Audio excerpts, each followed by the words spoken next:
Então vamos lá para um dos vídeos mais pedidos, solicitados, mais controversos aqui da clínica. Finasterida, efeitos colaterais. Se vocês querem ver os benefícios da finasterida, está no vídeo anterior. Esse vídeo vai focar apenas nos efeitos colaterais. Então os bloqueadores da 5-alfa-redutase, que é a enzima responsável por atrofiar o cabelo, a finasterida e a dudasterida, são os medicamentos mais eficazes e seguros para o tratamento da alopecia androgenética, da calvície masculina. Mas o assunto principal da finasterida não são os efeitos benéficos em retardar a calvície, porque isso já ficou bem claro e provado no vídeo anterior, e sim os famigerados efeitos colaterais. Então vamos lá. O que levou a esse ponto de resistência da finasterida? A finasterida existe na dosagem 1 mg ou 5 mg. Não existe nem 2, nem 3, nem 4. Na verdade, ela foi desenvolvida com o nome de Proscar há 23 anos atrás para tratamento da hiperplasia prostática benigna, na dose de 5 mg. E descobriu-se que um efeito colateral, na verdade, um efeito que não esperavam, de benefício do cabelo. Então, na verdade, foi incidental, foi acidental essa coisa de descobrir o efeito da finasterida para o cabelo. E falaram, nossa, que coisa fantástica. Diminuíram para 4 mg, funcionou para o cabelo, não funcionou mais para a próstata. 3, 2, 1, até que chegaram na dose de 1 mg, que afeta o cabelo com o mínimo de efeito colateral. Os efeitos adversos da finasterida, redução da libido, disfunções sexuais, etc., já foi provado inúmeras vezes que são nocebo. O que é um efeito nocebo? É inverso do placebo. O que é um efeito placebo? Você está com uma dor de cabeça dirigindo num carro, uma dor de cabeça terrível, e um amigo seu tem um antibiótico no bolso.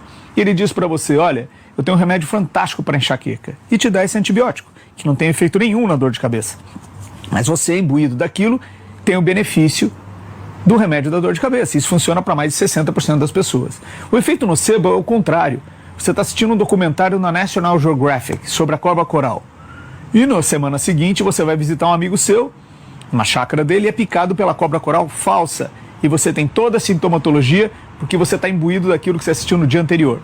Então, os efeitos na esfera sexual, que na bula disse que é de 1,8%, já foi provado que é igual ao da pessoa que não toma. Mas eu vou mostrar estudos científicos daqui a pouco, aguenta aí. Não o doutor internet, ou um blog, ou um amigo que falou, mas o último trabalho científico com um N grande. O que é N? Um número grande de pacientes estudados. Mas vamos falar, antes de falar dos efeitos sexuais, vamos falar de outras. A finasterida na fertilidade. Muitos pacientes me perguntam, mas minha mulher está querendo engravidar, eu estou querendo engravidar, estamos querendo ter filhos. Alguns estudos realmente apontam que a finasterida pode causar redução do número de espermatozoides e da mobilidade deles, numa pequena parcela dos pacientes. Nesses pacientes, a contagem melhorou drasticamente após a interrupção da medicação. Baseado nessas informações, homens com oligospermia importante devem ser reconsiderado o uso da finasterida se estiver tentando ter filho, obviamente. Efeitos no fígado. Muitas pessoas dizem que a finasterida pode provocar uma discreta elevação das enzimas hepáticas em alguns casos, no início, mas que retornam ao normal após algum tempo de uso, sem sinais clínicos de lesão hepática alguma. Depressão. Até nisso a finasterida está sendo culpada ultimamente. Não é a Covid, não é o isolamento social, não são os problemas conjugais, financeiros, idade, etc. Mas quem? A finasterida. Isso já foi provado cientificamente que não tem correlação nenhuma. A correlação que existe sim é que a calvície leva à depressão de alguns pacientes. Uma baixa autoestima, uma distorção da imagem e da forma negativa que o paciente se vê. E isso sim leva à depressão, e a depressão obviamente afeta a função sexual. É como o uso do boné e chapéu, que no passado se falava, usar boné e chapéu deixa calvo. Não. A pessoa estava ficando calva, ela começava a usar muito chapéu. Então associou-se que o uso de chapéu leva à calvície. Então não tem correlação nenhuma a depressão com a finasterida.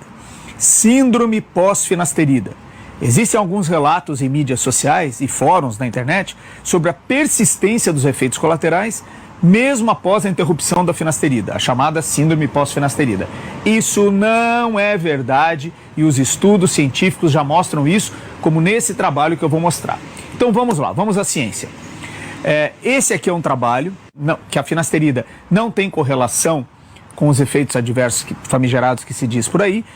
Esse é um dos últimos trabalhos publicados pela revista da Sociedade Europeia de Dermatologia, onde um dos autores, inclusive, chama-se Dr. Edwin Epstein, da Virgínia.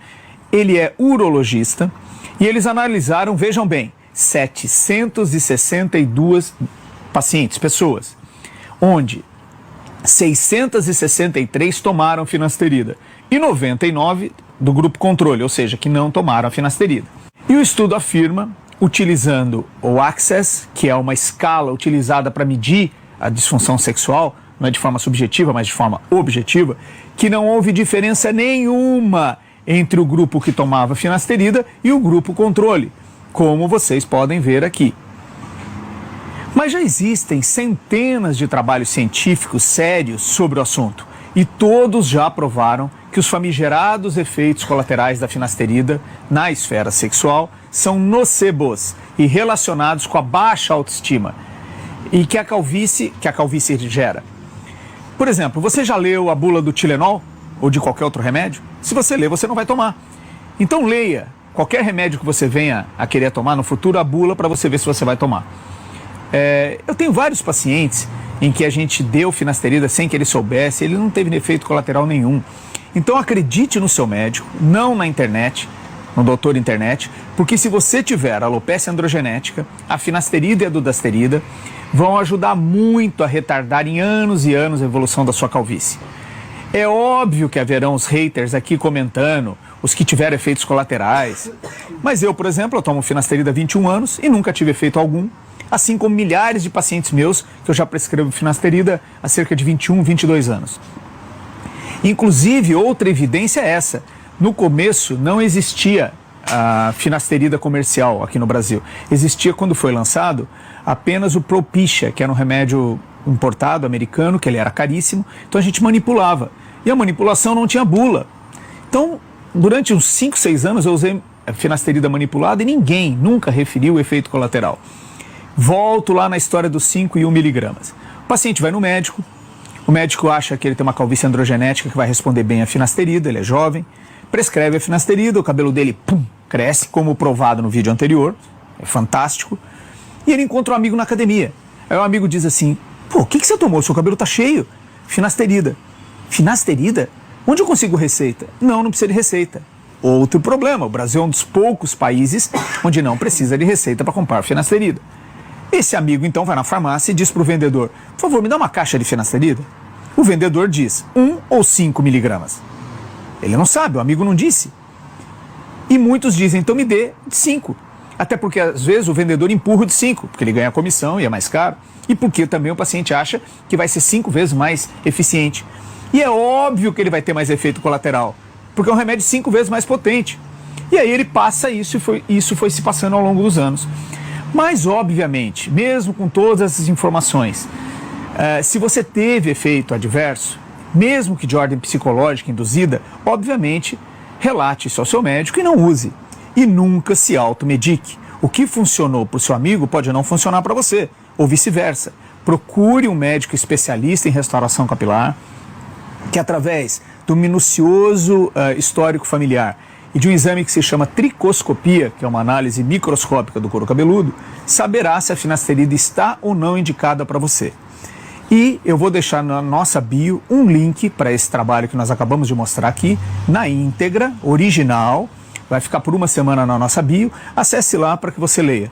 Eu não vou traduzir, não vou colocar essa página, porque algumas pessoas podem achar que é uma tradução tendenciosa. Então estará lá o trabalho na íntegra. Por favor, leiam, façam um download, baixem, para ter com vocês um embasamento mais científico. Ok? Espero ter elucidado esse assunto tão controverso. Forte abraço e até a próxima.